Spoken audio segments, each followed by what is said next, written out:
반갑습니다. 5월 6일 토요일 10분 말씀 되겠습니다. 하나님 말씀은 요한복음 1장 29절에서 31절까지를 읽어드립니다. 이튿날 요한이 예수께서 자기에게 나오심을 보고 이르되, 보라, 세상 죄를 지고 가는 하나님의 어린 양이로다. 내가 전에 말하기를 내 뒤에 오는 사람이 있는데 나보다 앞선 것은 그가 나보다 먼저 계심이라 한 것이 이 사람을 가리킴이라. 나도 그를 알지 못하였으나 내가 와서 물로 세례를 베푸는 것은 그를 이스라엘에 나타내려 함이라 하니라. 아멘. 자, 바리새인들이 보낸 사람과 실랑이를 벌였죠. 네가 누구냐?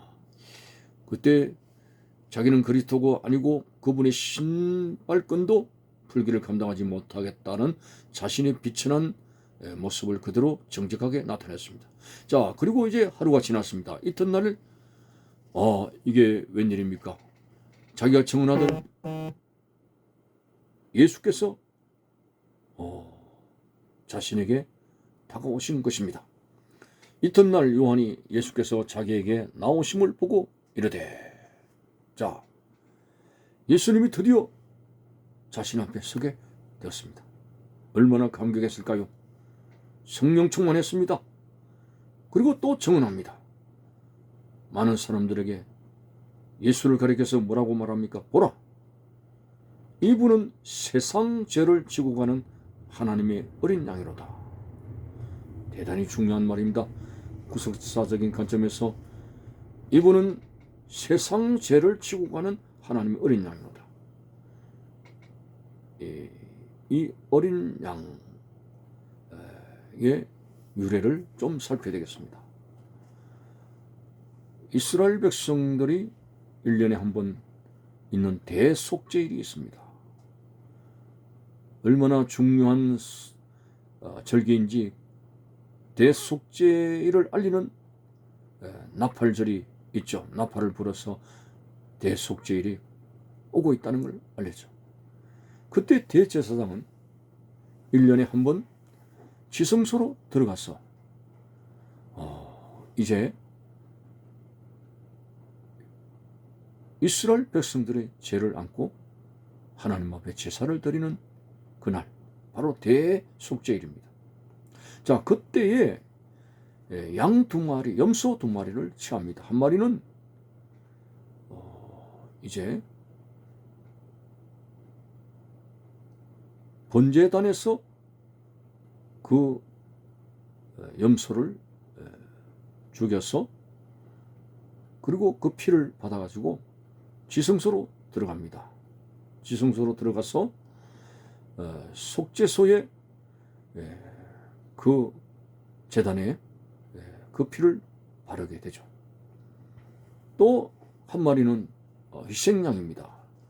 스케이프고트라 해가지고 그 희생양은 산채로 광야로 내몹니다. 예루살렘 거리를 통해 가지고 광야로 내몹니다. 그때 예루살렘으로 그 양이 걸어갈 때에 수많은 인파들이 몰려와 가지고 내 죄를 받으라, 내 죄를 대신 받으라 하면서 양털을 뽑고 돌멩이를 치고 그 양은 인파들의 부르짖는 외치는 그 소리 속으로 피를 흘리며 걸어가게 됩니다. 돌멩이도 많고 털도 뽑히고 이만저만 참 고통당하는 모습이 아니죠. 그러다가 이제 요단강을 건너서 광야에 불임을 당하게 됩니다. 바로 이 대속죄일의 스케이프고트, 희생양의 그 모습이 세례 요한이 증언하고 있습니다. 보라, 저분은 세상 죄를 지고 가는 하나님의 어린 양이로다. 대제사장이 속죄양 한 마리를 예루살렘 거리로 그리고 광야로 버리는 것처럼 예수님은 세상의 모든 사람들의 죄를 안고 영문 밖에서 갈보리 언덕 십자가에 이제 못 박히시는 그 모습, 바로 아버지로부터 버림을 당하고 세상 모든 사람들의 죄가 그분에게 증가되었습니다. 아버지여, 아버지 어찌하여 나를 버리시나이까? 라고 예수님께서 갑자기 어두워지는 자연의 신비로움 속에서, 캄캄함 속에서 어찌하여 나를 버리시나이라고 절규를 하셨고, 그것은 예수님이 단순한 절규가 아니라 실질적으로 하나님 아버지가 우리의 모든 죄를 안으신 예수님을 버리게 된 모습입니다. 자, 그래서 예수님은 세상 죄를 지고 가는 하나님의 어린 양으로서, 속죄 양으로서 십자가에서 못 박혀 죽으셨습니다. 하나님 아버지도 얼마나 마음이 슬픈가, 그것이 어두움으로 묘사가 되어졌습니다. 그렇지만은 세상 사람들을 구원하시기 위해서 예수밖에 구원의 길이 없다는 분명한 사실이기에 그 아들 예수에게, 죄가 전혀 없는 하나님 아들 예수에게 모든 인생들의 죄를 전가시키고, 그래서 채찍에 맞고 십자가에 못 박히셨고, 그가 채찍에 맞음으로 우리가 나음을 입었도다는 이사야의 말씀대로 그분의 십자가에 못 박혀 죽으셨기 때문에 우리가 속죄함을 받아 구원에 이르게 되는 놀라운 역사가 우리에게 나타나게 되었습니다. 어린 양이로다. 이거 대단히 중요한 고백의 세례 요한의 증언이 되는 거죠. 그래서 오늘 어린 양 대신 예수 그리스도를 믿음으로 말미암아 우리가 구원에 이르게 되는 것입니다. 예수님께서 사망 권세를 깨뜨리고 3일 만에 부활하셨고, 부활의 첫 열매가 되신 그 예수님을 따라서 우리는 부활하여 영원한 영생의 나라에 들어가게 되는 것이죠. 오늘 세례 요한이 정확하게 묘사를 했습니다. 예수께서 자기에게 나오심을 보고 이르되, 보라, 세상 죄를 지고 가는 하나님 어린 양이로다. 내가 전에 말하기를 내 뒤에 오는 사람이 있는데 나보다 앞선 것은 그가 나보다 먼저 계심이라 한 것이 이 사람을 가리킵니다. 내 뒤에 오신다고 했죠. 세례 요한이 바로 그분이 자기 앞에 나타난 분이라고 증언하고 있습니다. 나도 그를 알지 못하였으나 내가 와서 물로 세례를 베푸는 것은 그를 이스라엘에 나타나려 함이라.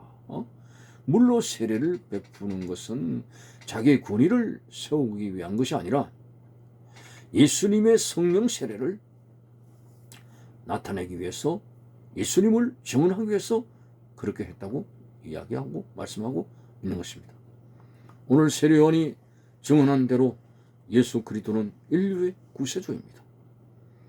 안타깝게도 유대인들은 이러한 그리스도를 십자가에 못 박고 그리스도를 받아들이지 않았습니다. 왜? 육신적인 관점에서 메시아가 큰 권세와 권위를 가지고 로마를 격퇴시키고 자기 나라를 잘 살게 할 것으로 내다봤습니다. 그들의 왕으로 예수님께서 초대받기 위해서 오신 것이 아닙니다. 예수님은 만왕의 왕으로서 온 인류의 구세주가 되시기 위해서 오늘 죄가 섞이고 사탄이 극성을 부리는 이 땅에 백성들을 잘 살기 위한 것이 주님께서 이 땅에 오신 목적이 아닙니다. 이 땅에 부귀영화가 있어도 계속적으로 전쟁과 살인과 온갖 죽음과 고통이 난무할 수가 없습니다. 왜? 죄가 있기 때문에. 그래서 예수님은 그들의 환영을 받지 않았습니다. 호산나 다윗의 자손이여 라고 외쳤지만 예수님의 마음은 골고다로 가시기로 작정히 결심을 하신 거죠.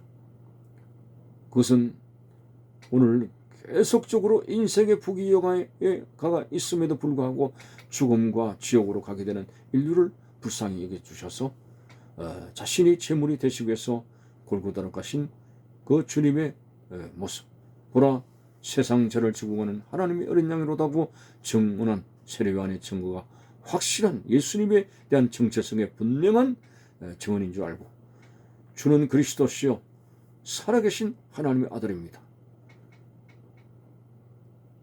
하나님의 최고의 사랑이 바로 독생자 예수를 주신 사랑입니다.